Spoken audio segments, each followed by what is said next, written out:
பேரன்பு கொண்ட நண்பர்களே வணக்கம். இந்த கும்பகோணம் ரயில்வே ஸ்டேஷனில் இயங்கி வந்த ஆர்எம்எஸ் அந்த போஸ்ட் ஆஃபீஸ் ஒரு வார காலத்துக்கு முன்னாடி மூடிட்டாங்க. அது பொதுமக்களுக்கு, மாணவர்களுக்கு, வழக்கறிஞர்களுக்கு, குறிப்பாக பெண்களுக்கு தபால் சேவை, அஞ்சல் சேவைக்கு பெரிதும் உதவியாக இருந்துச்சு.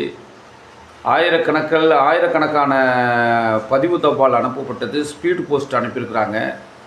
அந்த தபால் நிலையம் பார்த்திங்கன்னு சொன்னால் ஒரு வார காலத்துமாக மூடி இன்றைக்கி மக்கள் பெரிய அவதிக்கு உள்ளாகக்கூடிய சூழ்நிலை காணப்படுகிறது.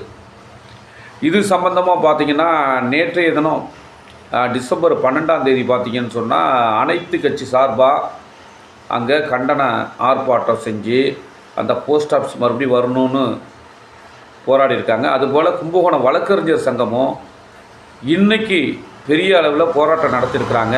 ஆகவே மத்திய அரசு